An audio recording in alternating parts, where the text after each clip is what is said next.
Woohoo! Welcome back. Today we're going to do an example of all of the theoretical work we did in the last video. So in this video, we're going to actually take a very nice little polynomial. It's a cubic. Oh, isn't it adorable? And we're going to take derivatives and set things equal to 0 and try to figure out if we can find absolute max, absolute minimum values. Pardon me.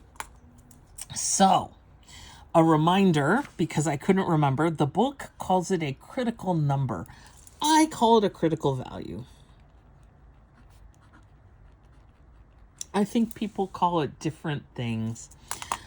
This book says a critical number of a function f is a number c in the domain of f such that either you get the first derivative equal to 0, which means that for whatever reason, the tangent line, whatever it's doing, it flattens out right there, or the derivative simply doesn't exist, like we found with the, absolute value of x.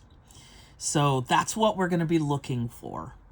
So, shall we do a problem that kind of brings all of this stuff together? Woohoo! So what we're going to assume going into this problem is, for whatever reason, we don't have a graph of this. Now, could we easily have a graph of this function? Yes, very easily. Hopefully you guys have copies of Desmos or another graphing app that you really like. It takes us as long as it takes to type this in, right? But let's pretend for whatever reason we don't have a graph. We cannot visualize. And this is actually, I don't want to scare you, but we're practicing with, really cute furry bunnies. We're learning all about all the animals, but we don't start with the lions and the tigers. We start with the rabbits and, maybe the weasels if we're feeling very energetic. So we're starting with the functions that are really friendly and practicing. And then what you actually use this for is when the functions get kind of gruesome. For whatever reason, the graph is very hard to either visualize or hard to work with. And so what we're going to do is we're going to approach it from a purely algebraic way. We're just going to use the calculus and use algebra to sort this stuff out. Okay. So we want to find the absolute max and the absolute minimum values of f on the given interval. And I wrote it here, but I didn't write it here. So we're on the interval from -1 to 7, which is kind of random. But again, as when you're doing math, we're just practicing for all possibilities. We don't know what the application would be necessarily. So first part, we want to find the values of f at the critical numbers, or I would say critical values of f in this interval. So critical values means we take f, which is, I'm going to rewrite it. I'm not sure why I wrote it this way. I think probably because the book did. Mathematicians really hate leading with a minus sign, so that a lot of times you'll see things written in funny ways because of it. I'm going to write it in descending order because that makes more sense to me. Ooh, look at that. You can read right through the paper. Pretend that doesn't exist. Ooh, it's not there. Okay, f prime of x is, and I'm going to use the power rule because this is just a polynomial, and I'm going to get -2 times 3x squared plus 54, which is going to be -6x squared plus 54. So far, so good? Now, does this derivative cease to exist somewhere? And the answer is, this is a polynomial. So f prime of x exists everywhere.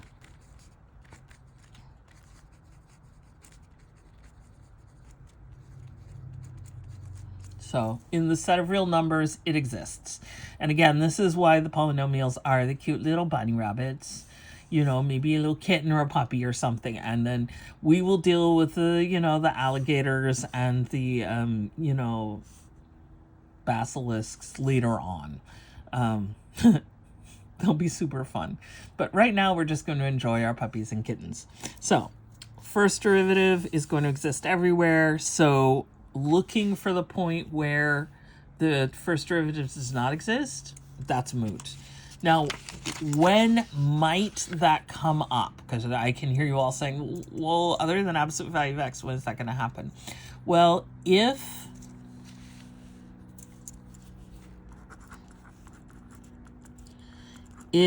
for whatever reason, let's say the first derivative equals, for whatever reason, 1 over x minus 4, then x equals 4 would be a critical value for this function.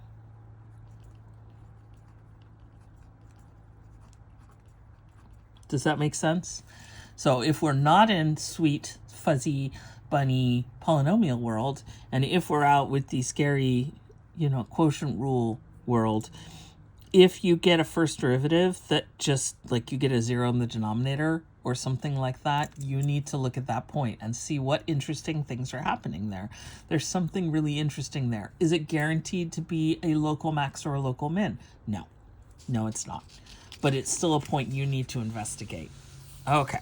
But for us, do we need to investigate? No. We're just going to go ahead and set this equal to 0.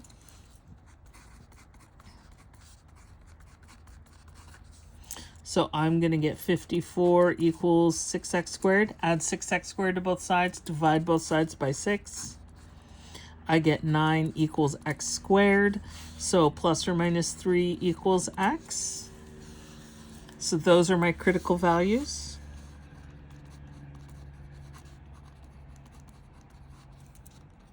And then what do I do with them? Well, now, if I plug them back into the first derivative, you can't see. If I plug them back into the first derivative, you will get 0, right? If you plug in 3 into this first derivative, 3 squared is 9 times negative 6 is negative 54 plus 54 is 0. So you don't plug them back into the derivative. You plug them back into the original, because interesting things are happening here. This could be a local max or a local min. So let's take a look. So we're going to take these, and I'm going to apply them to the original. So f of positive 3. Now, you can go ahead and do it. It'd be negative 2 times 3 cubed plus 54 times 3 plus 5. Through the magic of television, I have already done this, and you get 113. And then f of negative 3, similarly, I did it, and you get negative 103. And you should definitely check my work. Make sure you agree with it. 3 cubed is 27, times negative 2 is negative 54. So 54 times 3 minus 54 is 108, plus 5 is 113. So check it on a calculator, make sure it's correct, but you should end up with basically the same value I got. Okay, so what do these mean? These 2 points are possible local max or local min. So they could be local maxima or minima, or one of each, or who knows. If the derivative equals 0, then we've got situations where it's possibly a bug, an ant on the top of the hill, possibly an ant at the bottom of the hill, and possibly something like with that we discovered with x cubed, an ant sitting in the middle, but it just got really tired, right? So you got lots of different possibilities. That's not even all of them. That's just some of them. Okay, so we've got some interesting points. So I've got f of 3 is 113, f of negative 3 is negative 103. So those are my possible local max or local min. Without a graph, there's no way I can know without doing some more work. That's what I do first. So I set the derivative, like we did up there, set the derivative equal to 0, find those values. Okay, next, we have to look at the edges. Because of those problems, if I set the endpoints just perfectly so I run into a global max or a global min, I need to know that. So I'm going to just go ahead and plug in negative 1 to f, and that's going to be negative 2 times negative 1 cubed plus 54 times negative 1 plus 5. It's not that hard, but I'm not going to do all the math. We get negative 47. And then f of 7, That's negative 2 times 7 cubed plus 54 times 7 plus 5. And I have worked this out ahead of time. Through the magic of television, I get negative 303. Okay, so those are my two endpoints. So I've got 4 points I want to compare. So that's, oh, don't peek. What? Pterodactyl. I forget how transparent this paper is. It's recycled. I don't know, it's magical. You can see right through it. So, the largest of the values from the first two steps is the absolute maximum value, or the global maximum value. So what were our points? We had f of 3, 113. F of negative 3 is negative 103. F of negative 1 is negative 47, and f of 7 was negative 303. Now remember, when we're looking for an absolute or a global max, we're looking at y values. We're not worried about the x values. The x is the input. And so I'm trying to remember. I think my global, do I have this? I want to be consistent. My absolute global maximum is green. So if I'm looking for my absolute maximum value, I look through these and I see 113 is the biggest of all of them. So this is going to be my global or absolute max. The book really loves saying absolute, but I think it gets confusing with absolute value myself. So I tend to use global. Okay, same thing. These are my 3 possibilities.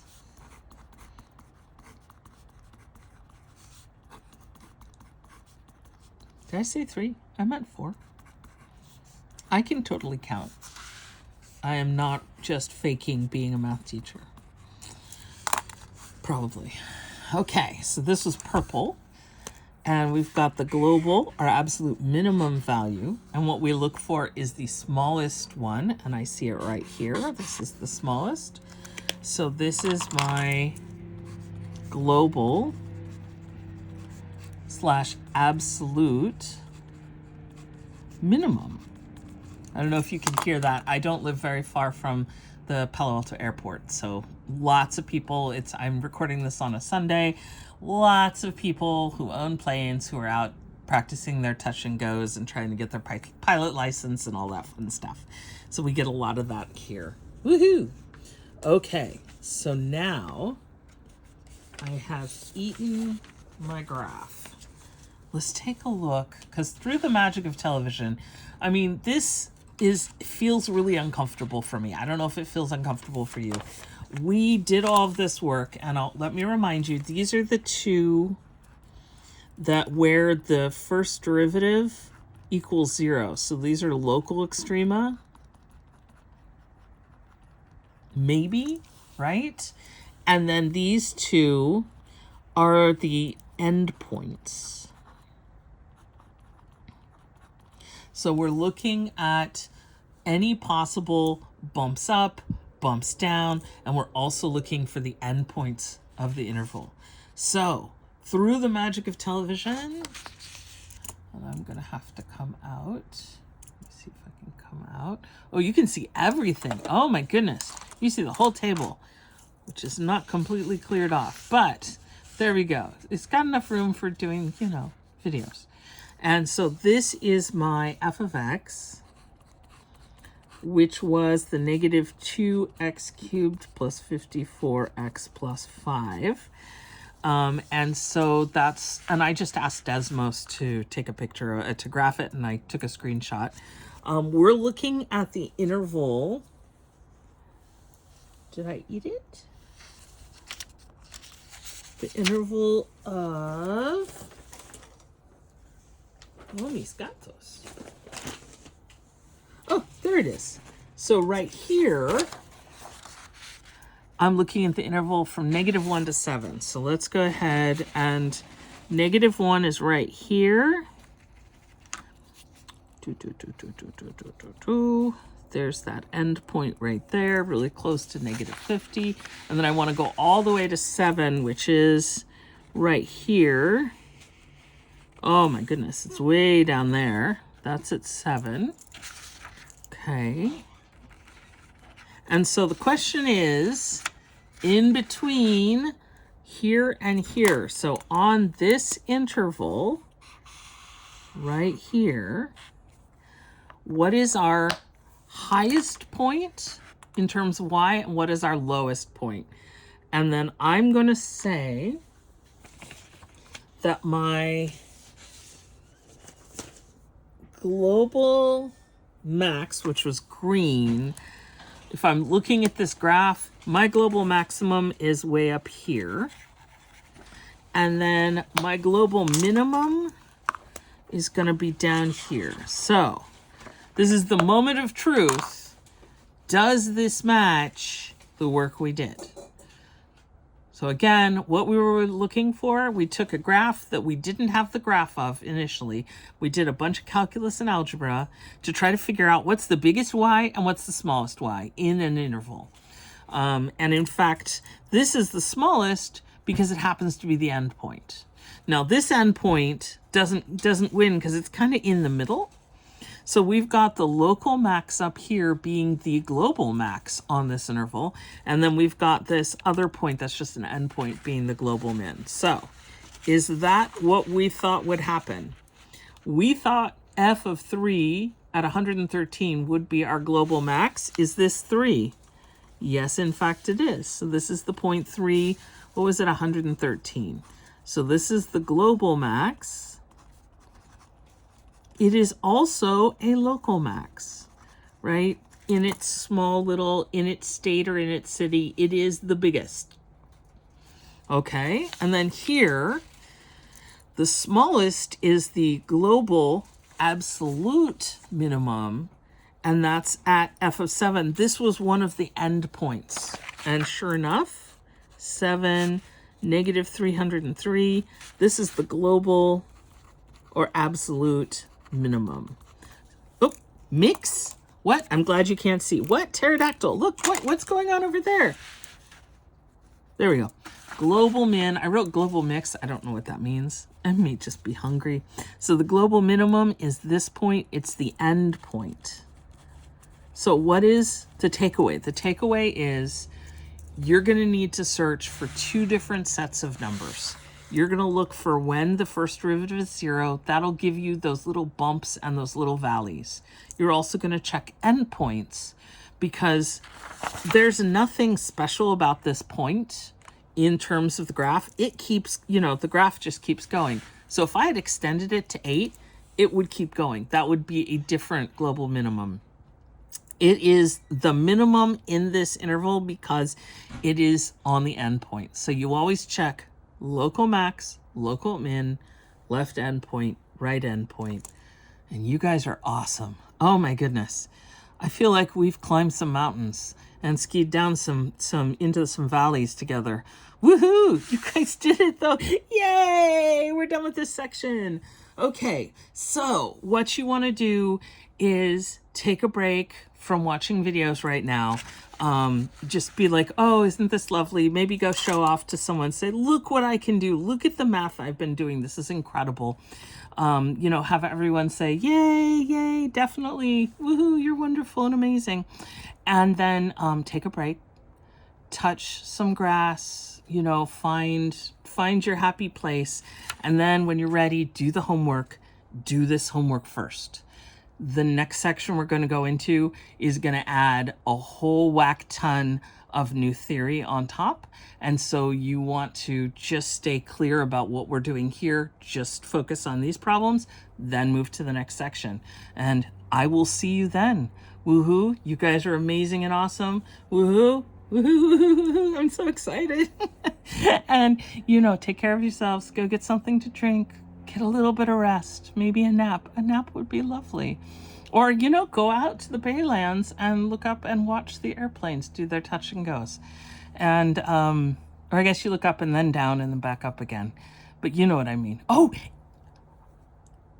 do you know what a touch and go is? A touch and go is a local min. right? When the airplane comes in, and I don't know if you guys know, you have to practice so many over landings. So you come in, you kind of get in like you're going to land, and then you're like, oh, just kidding. And then you go back up again. That's a local minimum. So you're not just out staring at clouds, you're doing calculus. Woohoo. Okay, so I'm going to let you guys go. You take care of yourselves. Be gentle with yourselves. Have fun with the homework. I know it could happen. And math on.